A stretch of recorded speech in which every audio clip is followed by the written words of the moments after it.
यम परे सुख तो आहु तदरिया आहु दुख तो यम परे दुख तो आहु तदरिया सुख तो विदु। To accelerate the wheel of Dhamma, subscribe the channel and press the bell icon. Tathagata सम्यक संबुद्ध के चरणों में त्रिवार अभिवादन। हमारे सबके आदर्श पथ प्रदर्शक डॉक्टर बाबा साहब भीमराव अम्बेडकर, जिनके धम्म के कारवां को हम आगे बढ़ा रहे हैं, यहाँ उपस्थित गुरुवर्य पूज्य पदंत सुमंतेश्वर तथा पूज्य पदंत प्रज्ञातेश्वर, उनको भी मैं त्रिवार अभिवादन करता हूँ। उनके अलावा सभी गुरु भाई सबको मैं विनम्र अभिवादन करता हूँ। यहाँ उपस्थित आप सब श्रद्धावान उपासक एवं उपासिकाएं,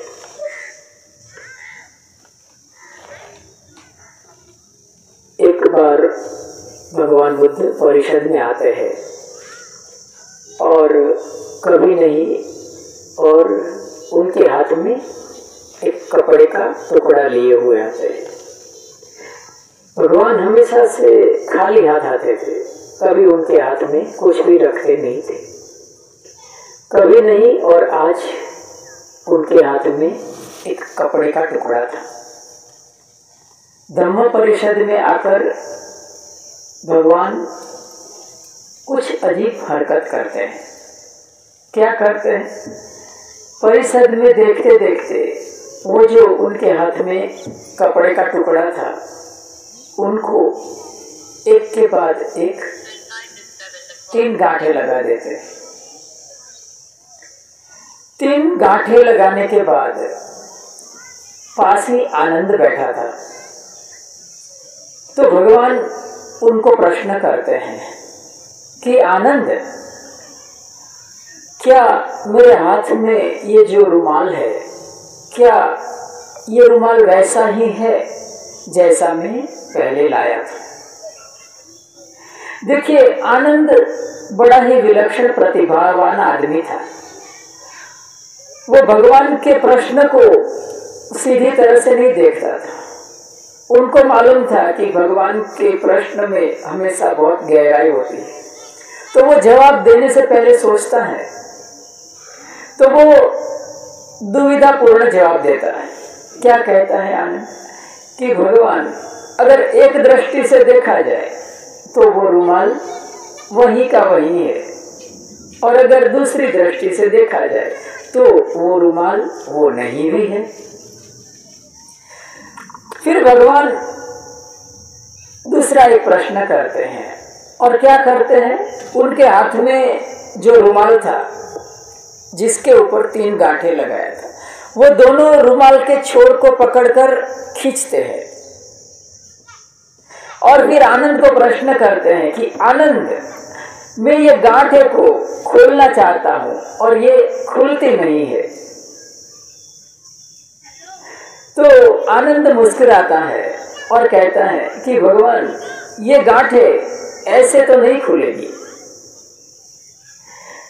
भगवान पूछते हैं कि आनंद, तो तू ही बता, ये गांठें खुलेगी कैसे? देखिए, ये हमारे सबके जीवन की ही बात कर रहा है। तो आनंद उनको बहुत अच्छा जवाब देते हैं। क्या कहता है आनंद कि भगवान, ये गांठें ऐसे नहीं खुलेगी। और हम सब समझते हैं, छोटे बच्चे भी समझते हैं। कभी ये पतंग उड़ाते हैं ना, पतंग उड़ाएंगे तो वो जो पतंग की डोरी होती उसकी बहुत जटिल बन जाती है, गूंज हो जाती है। फिर वो बच्चे कैसे निकालते हैं? एक एक छोर को ढूंढते हैं, कहाँ से कहाँ धागा जाता है, कहाँ से कहाँ डोरी निकलता है, कहाँ जाता है। बहुत मुश्किल से वो जटिलता निकालते हैं।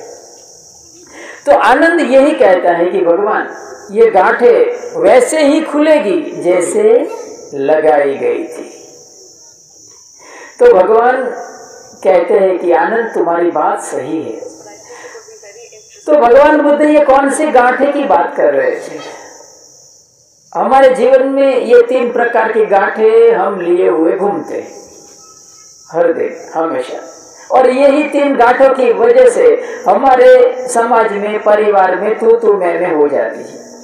ये 3 गांठें हैं राग, द्वेष और मोह की।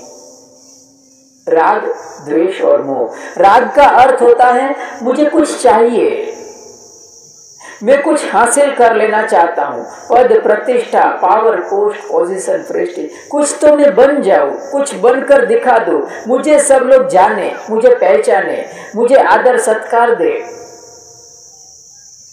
है ना। तो ये राग है, कुछ बनना चाहते हैं हम, कुछ हमको अच्छा लगता है, ये राग की गांठ है। ये सबके हमारे में जीवन में है। तो इसीलिए तो भगवान बुद्ध ने कहा है, देखिए धम्मचक्र प्रवर्तन सूत्र में क्या कहा, जाति भी दुखा, जरा भी दुखा, व्याधि भी दुखा, मरणम भी दुखा, अप्रिय ही संपयोगो दुखो, प्रिय ही विपयोगो दुखो। देखिए जो हमें प्रिय है उसका वियोग हो जाता है, और अप्रिय है वो हमारे सामने आ जाता है।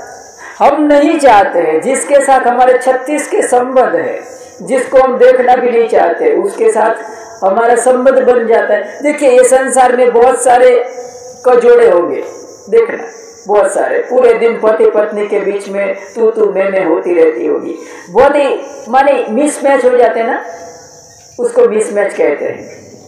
होता रहे पेनफुली कनेक्टेड, उसको कहते हैं पेनफुली कनेक्टेड। पेनफुली कनेक्टेड पूरा जीवन बिता देते हैं, लेकिन कुछ प्राप्त नहीं होता है। क्या हुआ, पिए ही विपयोगो दुखो, और जिसको हम चाहते हैं, जिसके प्रति हमारी आसक्ति है, वो दूर हो जाते हैं। तो ये राग है ना। फिर आगे क्या कहा कि यम पीछम न लभति तम भी दुख, हम कुछ चाहते हैं कि ऐसा हो जाए, राग है ना, राग है, हम कुछ चाहते हैं कि ऐसा हो जाए, ऐसा नहीं होता है, हमारी इच्छा के मुताबिक नहीं होता है। हम चाहते हैं कि मेरा बेटा डॉक्टर बने, और वो चाहता है कि मैं मैकेनिकल इंजीनियर बनूं। हमारी बेटी को हम चाहते हैं कि किसी अच्छे घराने से ब्याह हो उसका, और उसके मन के ख्वाब कुछ और चलते हैं। तो ये राग है। तो राग एक गांठ है, उसको कैसे निकालेंगे, ऐसे ही निकालना पड़ता है जैसे उसको लगाई। दूसरी गांठ है द्वेष की, जहर की। हमारे मन में द्वेष होता है ना किसी के प्रति, नहीं चाहिए, निकाल दो हमारी जिंदगी से, मुझे नहीं चाहिए। तो ये द्वेष की गांठ है, किसी के प्रति हमारे 36 के संबंध हो जाते हैं, दुश्मनावट हो जाती है। तो ये एक गांठ है द्वेष की। और तीसरी गांठ है मोह की।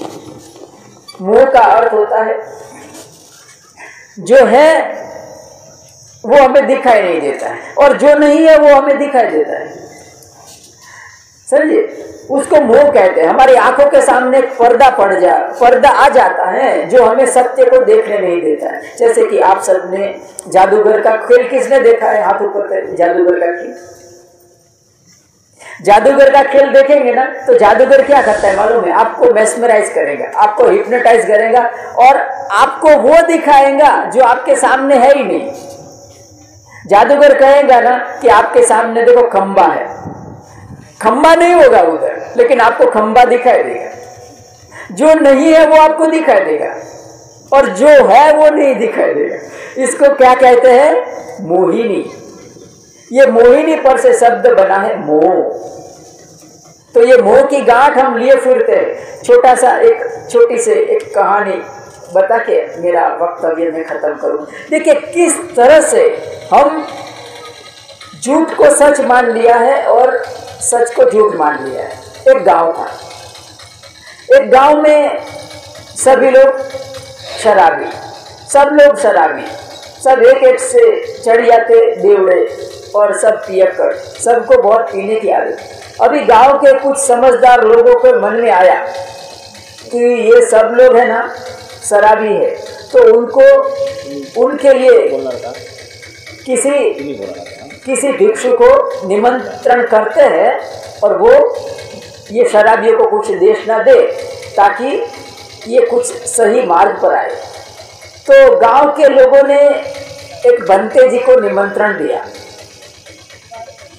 भिक्षु आए और सब गांव के लोग बैठे हैं, एक एक चढ़ियाते बेवड़े पीकर बैठे, सब शराब पीकर। और भंते जी ने बहुत अच्छा देखना दिया कि देखिए शराब है वो किस किस तरह से नुकसान करता है, कितने एंगल से नुकसान करता है। हमारे शरीर को नुकसान करता है, हमारे लीवर को नुकसान करता है, हमारे किडनी है, हमारे परिवार बर्बाद होता है, समाज बर्बाद होता है। बहुत अच्छी धम्म देखना दिया। और उसके बाद जो भंते जी थे उनके मन में ऐसा लगा कि उनको मैं कुछ डेमोस्ट्रेशन बताऊं, ऐसा दृष्टांत बताकर मैं उनको सिखाऊं कि शराब किस तरह से खराब है। तो उन्होंने क्या किया, दूर एक गधा घास खा रहा था, तो गधे को पकड़ लाए और स्टेज ऊपर 2 बकेट रखा। एक बकेट में शराब भरी और एक बकेट में पानी भरा। गधे का मुंह पानी की बकेट में रखा। गधा पानी पिएगा ना, गधा पानी पिएगा तो गधा पानी पीने लगा। फिर गधे का मुंह शराब की बकेट में रखा। शराब पिएगा गधा? गधा शराब नहीं पिएगा, तो गधा शराब नहीं पिया और ऐसा ऐसा मुंह करके हटा लिया।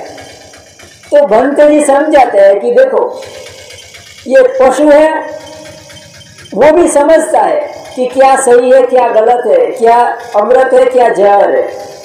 तो एक शराबी सभा में से खड़ा हुआ और क्या कहते हैं मालूम, बनते जी हो तो जो गधे होते ना वो शराब नहीं पीते,